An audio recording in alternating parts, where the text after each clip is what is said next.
teman-teman yang di luar bisa juga untuk masuk untuk memulai diskusi kita. Hari ini kita akan diskusi perihal Omnibus Law. Ini adalah rentetan dari kegiatan minggu lalu soal Omnibus Law in my eyes. Dan hari ini adalah penutupan pameran foto Bang Deddy Sinuhaji. Mungkin karena masih ada kendala hujan, kita tidak bisa melihat dia di sini sekarang ya. Mungkin nanti akan nyampe. Di depan kita sudah ada Bang Saurlin Siagian yang sehari-hari aktif atau dalam pengetahuan saya itu sering bicara soal agraria di Indonesia dan lebih khususnya di Sumatera Utara. Ada Kak Siska, praktisi hukum, dan Bang Reja yang juga pernah juga jadi fotografer Bang ya, yang sekarang juga jadi pemilik dari Mariprint. Mungkin kita akan berdiskusi ringan aja soal perspektif kita masing-masing. Ada yang mungkin nanti bicara soal agraria dari kasus hukum, dan mungkin dari perspektif Bang Reja juga nanti akan sampaikan ke kita masing-masing. Lalu setelah itu nanti teman-teman semua akan diberikan waktu untuk berdiskusi, menyampaikan pandangan juga. Oke, untuk mempersingkat waktu kita mulai langsung untuk Bang Saurlin lah ya, untuk langsung memberikan pendapat. Oh, langsung dari hukum dulu Bang Kak ya. Oke, bisa. Oke. Bisa.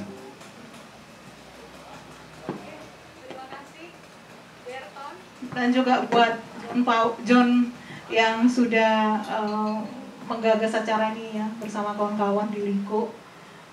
Sayang sekali ya, memang karena faktor cuaca juga kita sebenarnya terhalang untuk berkumpul lebih banyak lagi, karena isu ini sedang hangat-hangatnya dan sangat penting bagi kita. Sayangnya tidak banyak orang yang terlalu peduli terhadap isu ini, karena mungkin berpikir bahwa ini hanya mengatur tentang perburuan saja. Jadi ketika di depan banyak protes atau menolak undang-undang ini, pengesahan undang-undang ini, yang muncul adalah dari kaum buruh gitu, yang lebih banyak yang bersuara gitu. Jadi seolah-olah bahwa ini hanya akan bersinggungan dengan persoalan isu perburuan. Sebenarnya enggak kalau kita kaji lebih banyak lagi ya. Saya tadi sudah diperkenalkan oleh Berton. Saya jelaskan sedikit saja hanya secara umum dulu dari perspektif hukum. Nah, lahirnya undang-undang ini memang agak mengejutkan kita, karena dari segi pembahasan waktu itu sangat cepat ya untuk satu produk undang-undang RUU. Itu pertama sekali diajukan itu 13 Februari 2020. Ini adalah RUU inisiatif dari pemerintah, diajukan oleh Presiden ke DPR RI. Nah, dan dalam RUU ini kan ada beberapa versi. Ada yang pernah 500 halaman, terus berubah jadi sekitar 800-an halaman, dan terakhir ternyata setelah di final dia jadi 1187 halaman. Ya, ada yang pertama dulu yang mau difinalisasi dulu itu kan ada 179, sekitar 174 atau 179 halaman. Nah, ternyata setelah keluar finalnya itu jadi 1187 halaman. Jadi ada begitu banyak sebenarnya kontroversi pengesahannya ya, tidak hanya dari segi materinya saja sebenarnya, tapi dari segi mekanisme prosedural penyusunan peraturan perundang-undangan. Kalau kita kaji lebih dalam, ini sudah banyak hal dari Undang-Undang Nomor 12 Tahun 2011 tentang pembentukan peraturan perundang-undangan yang dilanggar ya. Nah, kalau kita bandingkan dari 13 Februari terus disahkan di Oktober, pertengahan Oktober, ini cukup relatif singkat waktu pembahasannya, padahal dia mengatur banyak sekali.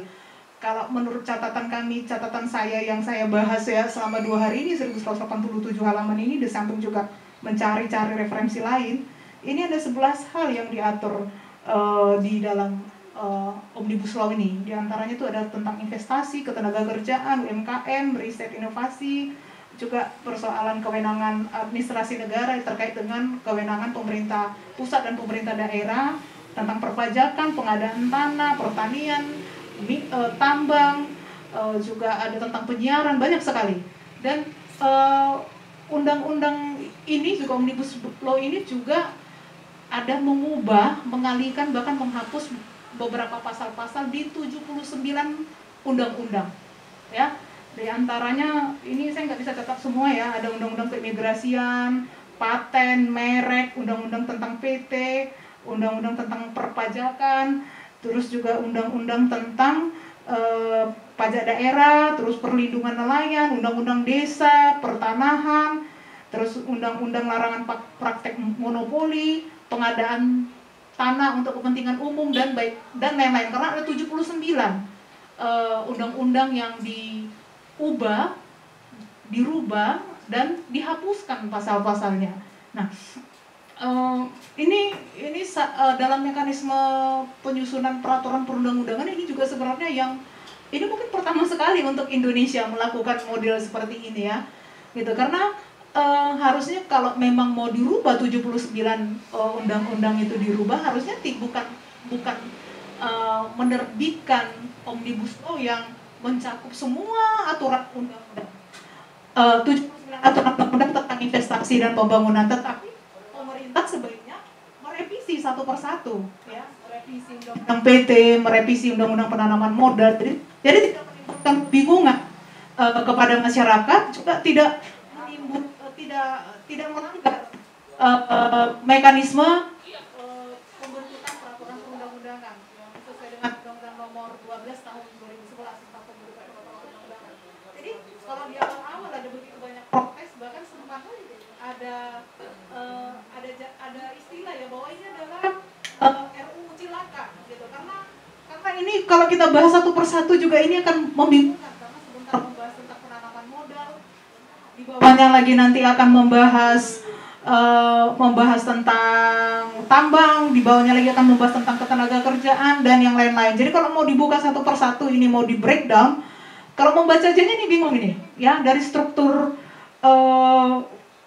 undang-undangnya pasal per pasal. Ya, kenapa dia jadi 1187 lembar? Sebenarnya dia cuma 185 pasal, nggak banyak ya.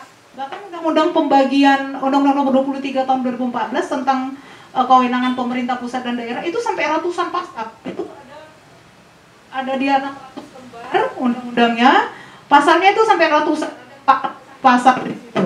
Tapi dia memang jelas mengatur tentang kewenangan pemerintah pusat toh.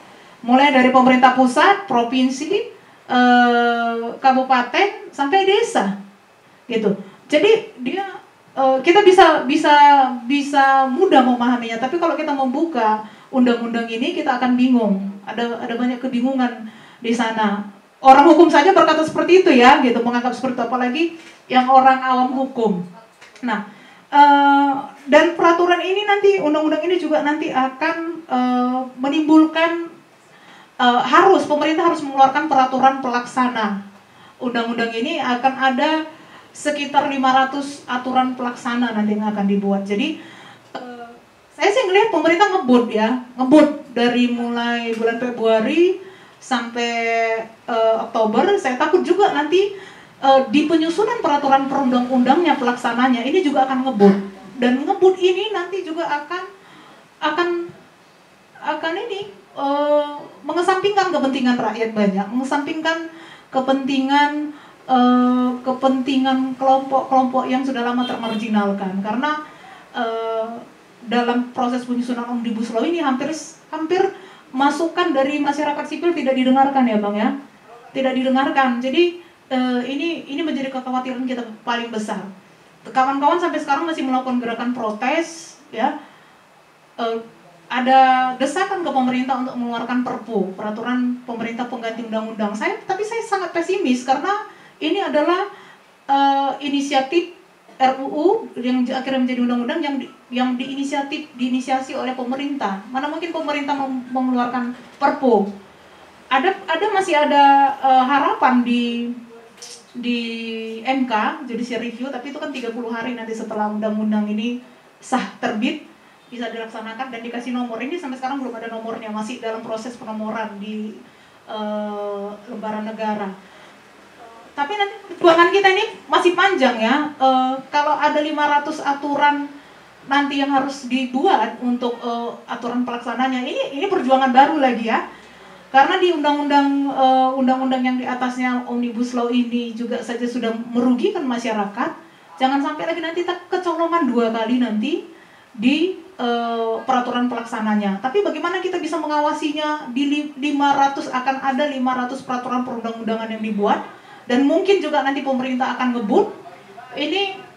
Ini harus jadi perjuangan kita bersama, nggak hanya lagi kelompok buruh, tidak hanya lagi menjadi perjuangannya kelompok mahasiswa atau masyarakat adat, tapi ini perjuangan kita semua karena ini menyangkut kepentingan kita. Karena sebenarnya tujuan hukum itu kan ada kepastian, kemanfaatan, dan keadilan. Jadi ya, walaupun dari segi perspektifnya pemerintah, kalau saya lihat dari konsiderannya ya di depan itu, dia mengatakan bahwa landasan berpikir atau konsideran keluar yang ini untuk membuka lapangan kerja ya, sehingga keran investasi dan segala macam aturan yang menyangkut investasi itu dipermudah ya. Tapi ini cukup berbahaya ketika keran itu dibuka dengan seluas-luasnya.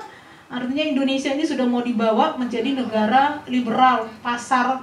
Jadi di mana fungsi perlindungan pemerintah? Pemerintah berkewajiban melindungi warga negaranya. Juga ada beberapa perspektif yang berbeda ya. Saya juga baru diskusi dengan teman saya, seorang pialang saham, dia bilang ini, ketika undang-undang ini disahkan, katanya, ini perspektif yang lain lagi dari bisnismen ya, orang kalangan bisnis. Dia mengatakan gini, harga saham itu jadi naik gitu. Ketika harga saham naik, berarti katanya ada kepercayaan para investor ke Indonesia setelah adanya. Kenapa terbitkan juga ada keluhan dari para investor bahwa sulit sekali mengurus perizinan di sini. Ya, kalau kita baca tentang penanaman modal, undang-undang penanaman modal, juga tentang